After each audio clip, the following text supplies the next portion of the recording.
Netzachim, Daf Nun Zayin, Amud Aleph. Baruch Hashem, on arrive vers la fin du Perek. Et ensuite, on commencera Tamid Ishrat. On va parler des Korbanot, surtout le Korban Pesach. Bezrat Hashem. Alors, on commence 2 lignes avant la fin du précédent. Tanura Banan, Barishona Yonotnim Per la Lefet. On a déjà parlé de ça, que les Anshe Richo, ils laissaient une PA, donc le coin du champ, pour le Lefet. Or, le Lefet, c'est le navet, mais c'était pas seulement pour le Lefet, c'était pour les feuilles de navet. Les feuilles de navet, il y avait une marloquette avec les Chachamim. Les Chachamim disaient qu'il fallait pas laisser de la PA. Vélikrouv. Alors, le Krouv, on traduit le chou, mais en fait, le Krouv, à ce moment-là, c'était un peu différent d'aujourd'hui, certainement. Rabbi Yossi Omer a fait des kaflot, même pour le poireau. Il laissait de la PA et c'était pas juste. Donc ici, on voit que le Tanakama lui dit Lefet et Krouv, et Rabbi Yossi lui dit kaflot, même le kaflot. Ça fait, lui dit 3 choses. Lui, il est d'accord avec Lefet et Krouv et il rajoute kaflot. Donc le premier Tana dit 2, Rabbi Yossi dit 3. Vetanidar, je dis ça parce qu'on va faire la comparaison avec la prochaine Braïta. Vetanidar, Ayunotnim Pea la Lefet ve le kaflot. Donc après le Tanakama, on parle plus de Krouv, on parle de Lefet et kaflot. Donc encore une fois, le navet et le poireau. Rabbi Shimon Omer Af le Krouv. Rabbi Shimon dit aussi pour le chou. Donc lui, Rabbi Shimon est d'accord que pour tous les 3. Donc a priori, Rabbi Yossi et Rabbi Shimon sont tout à fait d'accord, parce que eux, ils disent que pour tous les 3, il y avait un problème à Yericho. Par contre, les 2 premiers Tanaïm, là, les Tanakama, ils ne sont pas d'accord, parce que le premier Tanakama, il disait Lefet et Krouv, et le deuxième, il disait Lefet et Kaflot. Donc, a priori, il y a 3 Tanaïm dans toute cette histoire. On tourne la page, Nemat Lata Tanayavu, donc il y aura 3 Tanaïm. On a bien expliqué.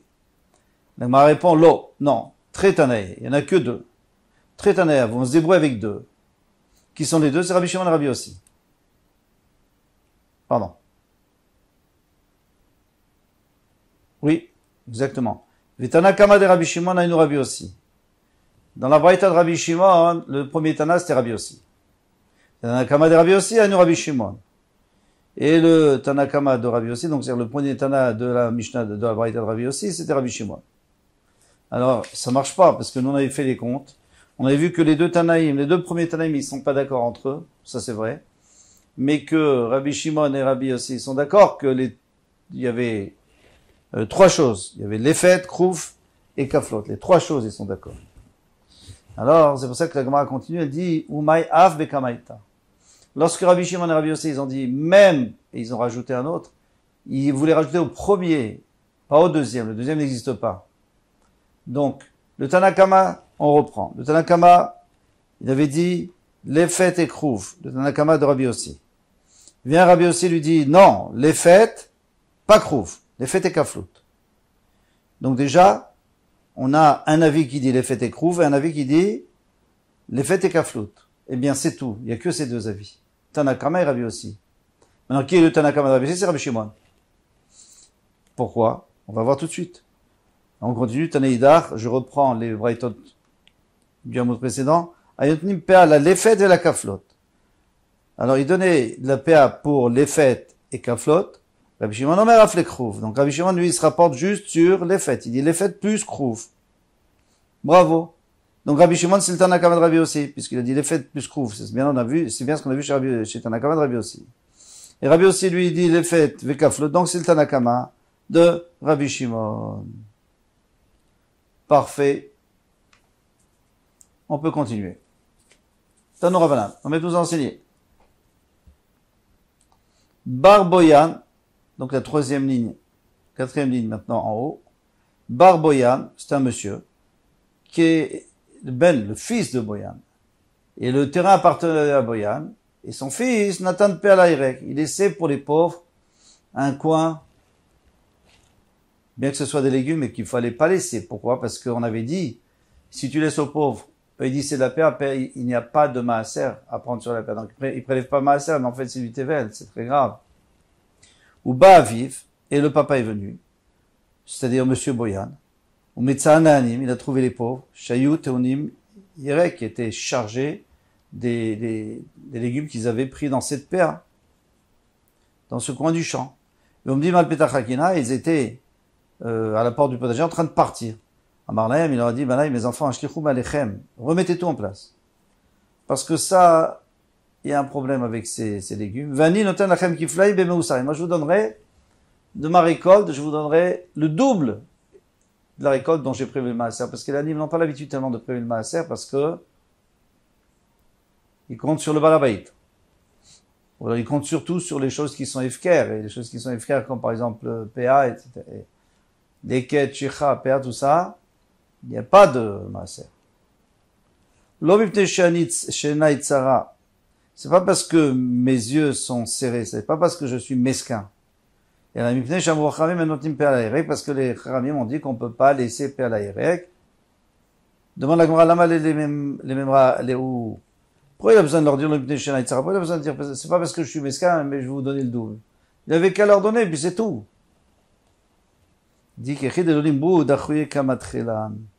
parce que s'il leur avait dit poser, il aurait dit, ouais, je sais, il va rien nous donner, il va tout reprendre. Ils n'auraient pas voulu poser ce qu'ils avaient. Donc il leur a dit, posez, mais je vais vous donner le double, et c'est pas parce que je suis mesquin.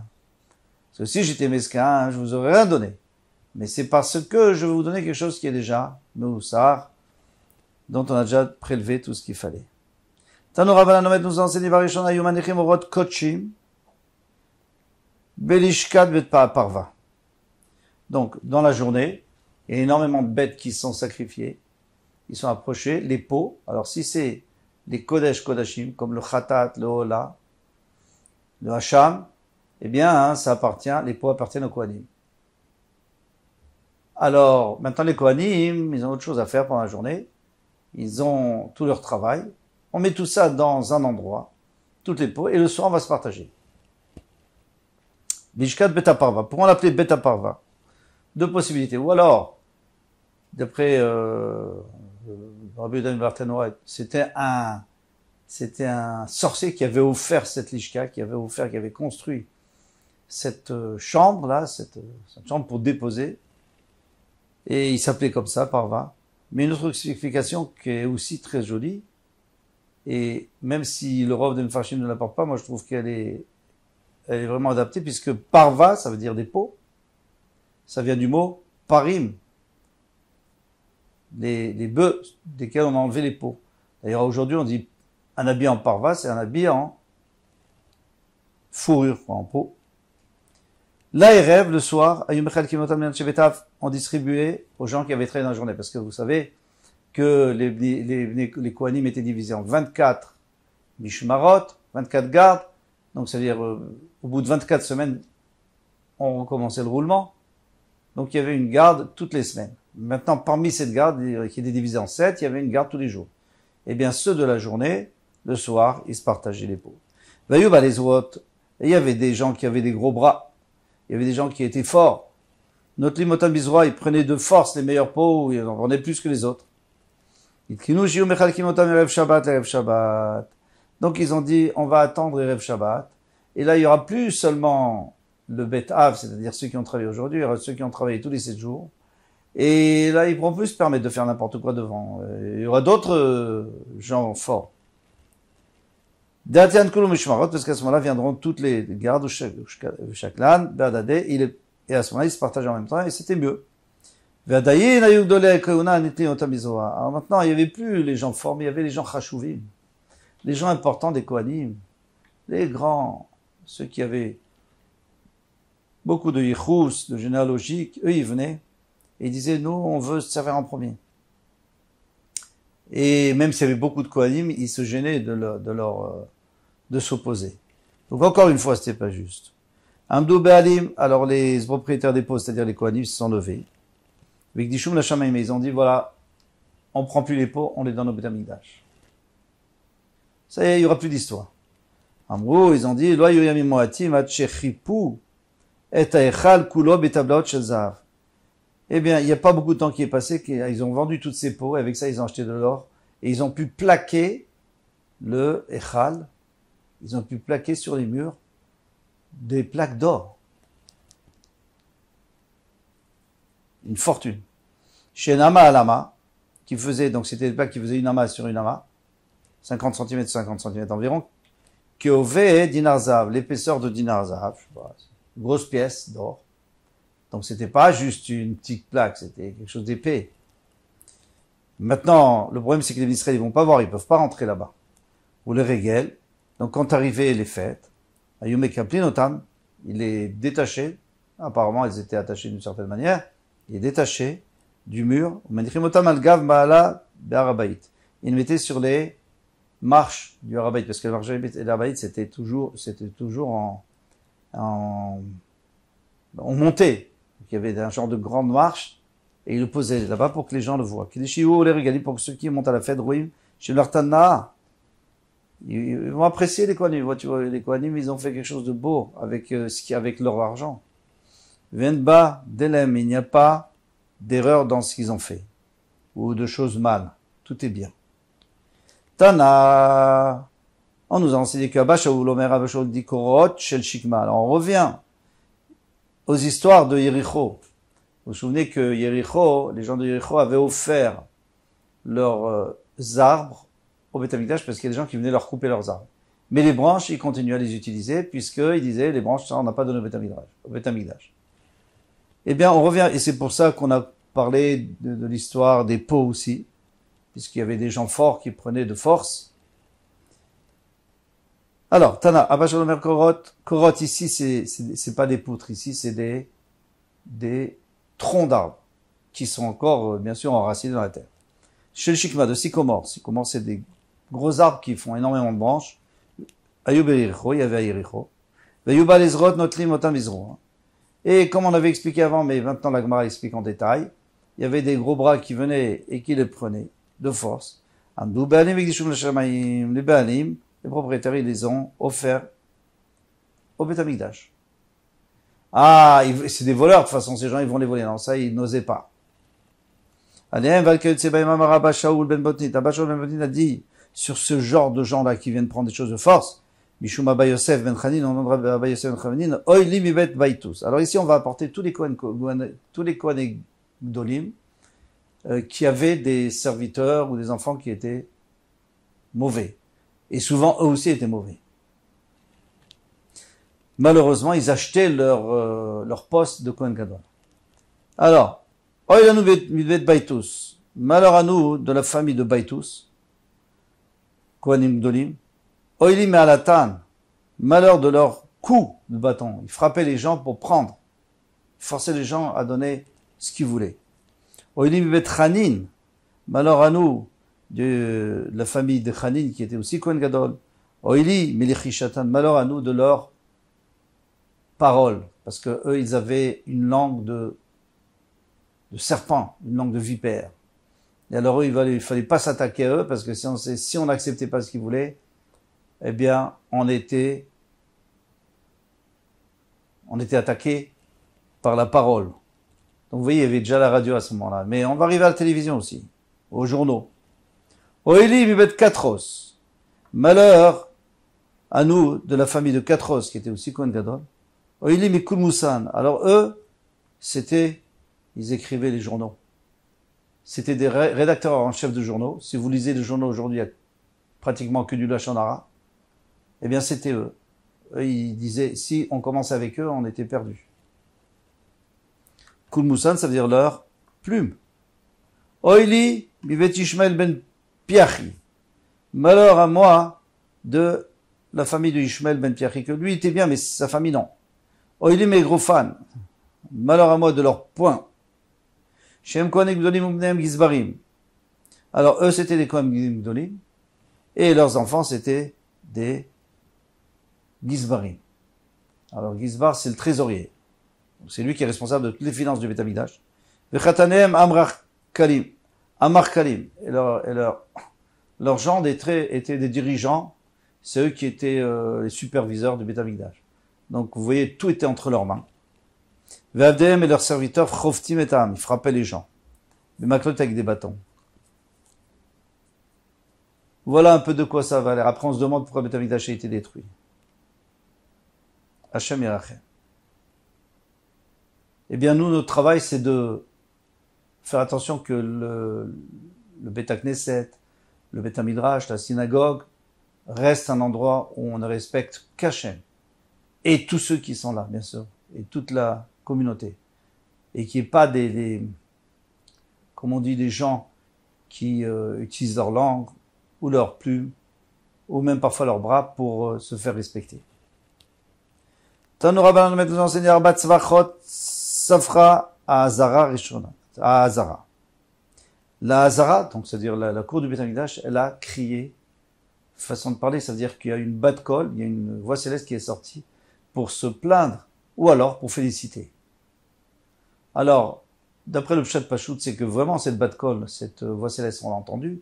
D'après certains, ça aurait dû avoir lieu, mais c'est pas, peu importe, ce qui nous intéresse. Rishona, la première, elle disait, Tsumikan bne Eli, sortez d'ici les enfants de Eli, chez Timo et Echad, qui ont impurifié le Echad. Alors, les enfants de Eli à Cohen, qui était un grand tzaddik, le maître de Shmuel Hanavi, mais malheureusement, ces enfants, ils étaient paresseux. Alors, on dit qu'ils allaient avec les femmes. Non, ils n'allaient pas avec les femmes. La Gemara nous dit, ils étaient tellement paresseux qu'ils n'apportaient pas les corbanotes des femmes qui avaient accouché. Donc, les femmes devaient attendre. Elles ne pouvaient pas rentrer chez elles. Et en attendant, elles ne pouvaient pas avoir d'enfants. Donc, c'est comme si ils les séparaient de leur mari. Et ils ont été punis, bien sûr, puisque aucun n'a survécu plus que 20 ans. Ni eux, ni leurs enfants, et leurs petits-enfants, sauf Abaye et Rabba, on connaît l'histoire. Abaye et Rabba. Ensuite, eh bien, allez-vous-en. Vous avez assez vu. Sort d'ici Issachar de la ville de Barkaï. Chez Mechabel et Tatzmo, il s'honorait lui-même, Mechel Kodesh Shamaim, et il méprisait les corbanotes. Qu'est-ce qu'il faisait? D'avec Karechiade Beshiraï, il mettait des genres de gants en soie, Vavid Avoda pour travailler. Il voulait pas salir les mains avec du sang. Et on sait très bien que ça fait interruption entre lui et le korban, interférence, et bien Khatsitsa, ça annule la avoda. Donc c'était très grave ce qu'il faisait. On verra sa punition. Veot safra Hazara, Seur Sharim Roshechem. Alors maintenant, au contraire, c'est bien ce qu'elle dit. Elle dit, Sharim Roshechem, levez vos têtes. Veikanes, les portes, c'est-à-dire ouvrez-vous. Veikanes Ishmael ben Piachi. Ce même Ishmael ben Piachi, que ses enfants n'étaient pas comme il faut, lui était tzaddik. Talmido shel Pinchas, c'est le fils de Pinchas, c'est le Talmid, c'est l'élève de Pinchas à Cohen. Ben Elazar à Cohen. Ve'yeshamesh bekeuna gdola, et qui viennent servir dans les keuna gdola. Pourquoi? Parce qu'il était tellement tzaddik, donc on voulait qu'il soit là. Ve'od Safra Hazara, et encore une dernière chose, c'est où Sharim Roshechem, ouvrez les portes, Ve'ikanes Yochanan ben Nirbaï, Talmido shel Pinkae, le Talmid de Pinkae, Pinchas, Pinkae, c'est la même chose. Ve'imale Kreso Mikoche Shamaïm, et qui se remplissent le ventre des Kadashim, c'est-à-dire des Korbanot. Parce que lui mangeait énormément de Korbanot pour pas que ça reste, des Shem Shamaïm. À Molav, ils ont dit à Yochanan ben Nirbaï, Shayochel Shlosh Meot Agalim, il mangeait 300 veaux dans sa journée. Veshoté Gimel Meot Garbeyayin. Avec ça, il buvait 300 cruches de vin. Veochel Arbaim Sea Gozalot. Alors ça, bien sûr qu'il ne le faisait pas pendant le travail, puisqu'on n'a pas le droit de boire de vin. Veochel Arbaim Sea Gozalot. Et il mangeait 40 séines, ça fait pas mal de kilos, de gozalot, d'oiseaux qu'on avait offert au Beth Amikdash qu'il fallait manger. Bekinoir Seouda, juste comme dessert, quoi. Une fois qu'il avait fini son repas, il mangeait ça. Amrou, ils ont dit Kol Yamav, chez le Yochanan ben Nirbaï, tous les jours de Yochanan ben Nirbaï, Lo Nimtza Notar Bamikdash. Il n'y avait jamais quelque chose qui restait en trop au Beth Amikdash. Donc, c'est-à-dire que, parce que normalement, quand c'est notar, on doit le brûler. Et lui, il s'arrangeait, avec sa famille, bien sûr, il s'arrangeait pour que tout soit fini, et on le félicite. On peut s'arrêter là. Adonai Bezrat Hashem Kol Tov.